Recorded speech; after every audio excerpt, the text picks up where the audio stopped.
જય કુખાન મેડીમાં જેના ઘરમાં નાગ માર્યા હશે તેને કેવી તકલીફો થશે તે વાત ઉપર કુખાન મેડીમાં શું પ્રવચન આપ્યું આપણે આગળ વિડીયોમાં જોશું। જય કુખાન મેડી ઘરમાં એના બાપા એક દાદાએ નાગ માર્યો હશે ને, એના ઘરમાં ભયંકર બીમારીઓ હશે, કેન્સર, ટીબી, લકવા, મગજ ગોળું થઈ જવું, છટકી જવું, કે જે ડોક્ટરના હાથમાં આવે રિપોર્ટો કરાઈને થાકે, 4 ડોક્ટર બદલે ડોક્ટર કે હારું શું એ હાથમાં આવતું, તો તમારે સમજી લેવાનું કે મારા બાપે નાગ માર્યો છે ને, તો આ નાગના લીધે અમે દુખી થઈએ છીએ।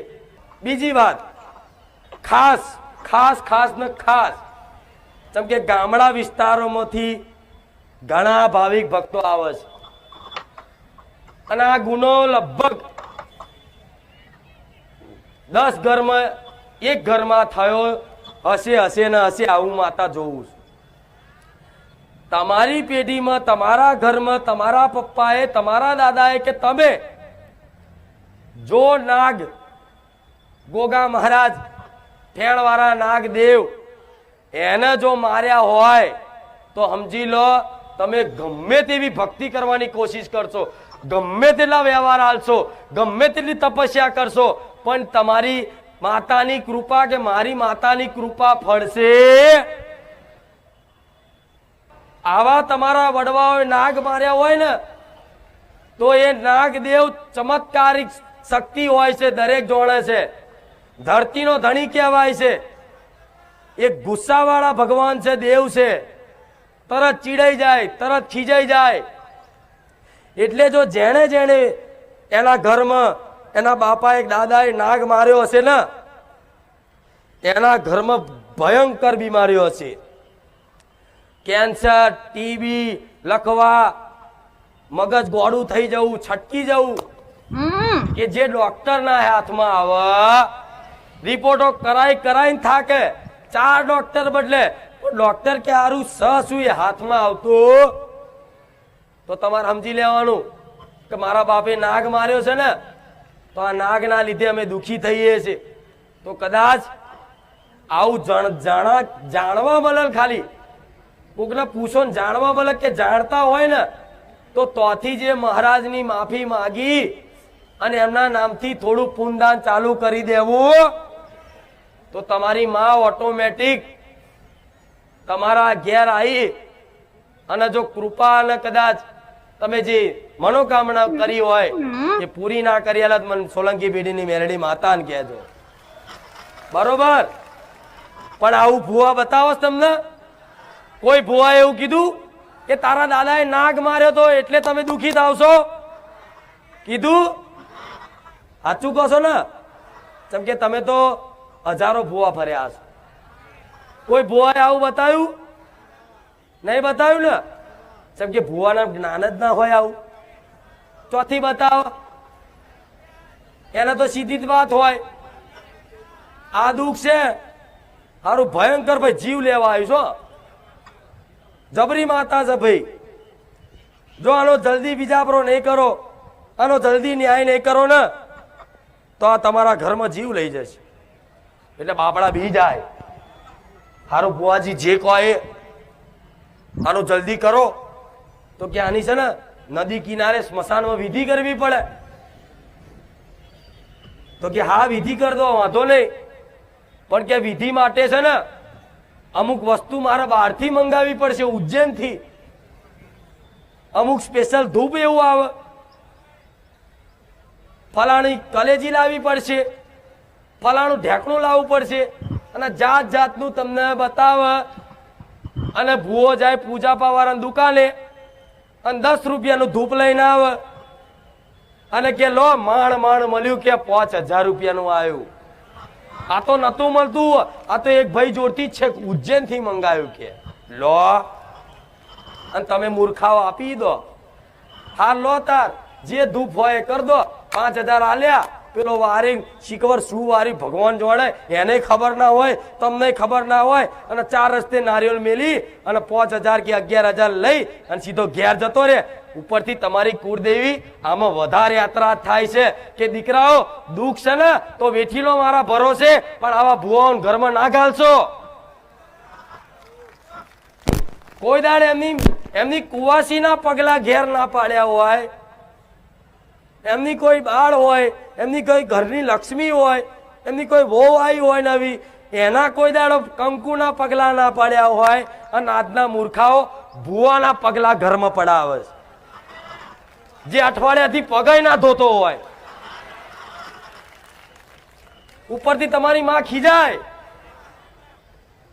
કે દીકરા એના સગન એની વસ્તી નહીં લેતી અને તું પાછો એના સગન લેશે, પગલા પડાવસ. આ બધા ભુવા મારો વિરોધ કરે, પણ ભલે હું તો જે હોય કહીશ. અને ભુવા પાછા એવા પગ ઊંચા કરીને કે હાલ લો હેડો પગલા પાડ દઈએ. લાવો ભુવાજી તમારો પગ ધોવાશ. કોઈ આ મા બાપ ના ધોયા છે? એટલા મા બાપ ના પગ ધોઈ અને ખાલી એ ચરણા અમૃત પી લીધું હોય ને તો ગોળા ભલ ભલા જન્મો જન્મ ના પાપ ધોવાઈ જાય. આવું બધું જ્ઞાન લેવું નહીં અને બસ કૃપા કર દો માતાજી, બધું આપી દો, નહીં મળે એમ ઓટા પેરા ના કરતા ખોટા. એટલા તમારા મા બાપ ના ચરણામૃત પીજો. અને ભુવા તો શું, એમને તો માન સન્માન મળે, પૈસા મળે, વાહ વાહ મળે એટલે હેડવાનું. પણ તમે બોલાવો ને તારકો કાવત, ભુવાનો દોષ નહીં આમાં. તમને લાલચ છે ને, તમને ગરજ છે ને, તારે તમે આમંત્રણ કોક ના આલો છો, તારે તમારા ઘેર કોક આવે છે, એમાં ભુવાનો દોષ નહીં. પણ ગોડા બધું સમજ લેવી પડે. એક ના ઘેર જોવું ને તો પોસ ભુવાના તો પગલા હશે જ, અને પાછા એ પગલા વારી તિજોરી મેળ દે લે. એ ભુવન પૂછો તારી વસ્તી કોઈ દર તારા કંકુના પગલા પાડે? પૂછ, જા પૂછી આવજો કે તારા પરિવાર વાળા તારા કંકુના પગલા પાડ્યા? પૂછજે, જાઓ. નહીં પાડ્યા હોય એના પરિવાર હોય, એના કુટુંબ વાળા ચારેય નહીં પાડ્યા હોય, અને તમે આવો આવો આવો ભુવાજી આવો આવો, હે આ બધું કરવામાં તમારી માં યાત્રા થાય છે. સદબુદ્ધિ હોય ને અને જ્ઞાન હોય ને તો કોઈ ભુવાની જરૂર નહીં. હારા હારા ભુવા છે ને તમારા ઘેર ઓટા ફેરા કરાવે તમારી માં. મારા દીકરાએ કોઈ દાડે લે ભુવાજી બને પ્યાલા પીવડાવો, ફલાણું કરાવો. મારા દીકરાએ ભુવાના પ્યાલા નહીં પીધા. જો પાક્કો ભુવો બને કે પ્યાલા પીએ તો જ પાક્કો બને. એટલે હારા હારા પાક્કા ભુવન બેહાડું છું. જો ભક્તિમાં જે શક્તિ છે ને એ કોઈ વિદ્યામાં નહીં, એવી ભક્તિમાં શક્તિ છે.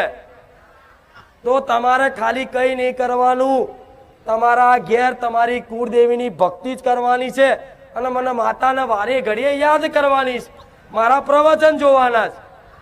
જો તમારી માં તમારી પર રાજી થઈ જાય તો હું તો સમજી લો તમારી માં રાજી, તો હું રાજી જ છું ને. અને એ રાજી થઈ જાય અને હું રાજી થઈ જઈ તો તમારી કુળદેવીનું માતા શું રચાવાના તમને ખબર છે? નહીં ખબર ને? હા, એ તો અનુભવ નહીં એટલે.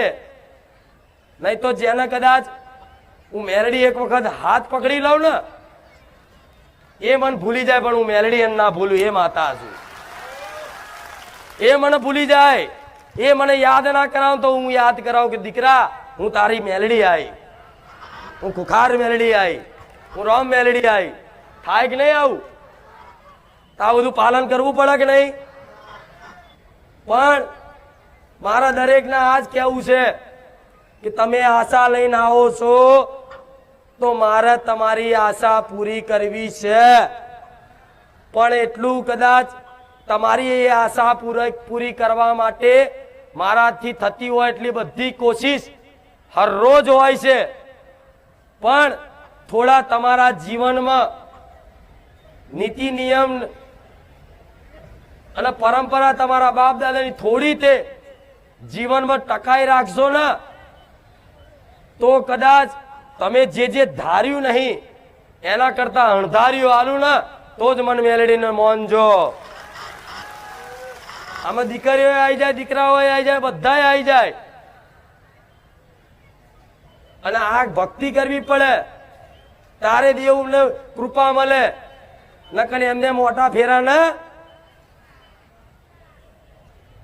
એક વખત ભગવાન ચાન્સ ચાલે, એક વખત અવસર મળે કે કોઈ છે ને તમારા જીવનમાં કોઈ માતા કે કોઈ ગુરુ અચાનક તમને મળી જાય અને તમને પોતાના લાગવા મળે કે અમારા પોતાના છે. ભલે હું સોલંકી પેઢીની માતા છું ને, પણ હું તમને જો તમારી પોતાની લાગતી હોય ને તો સમજી લો તો મારા ભગવાન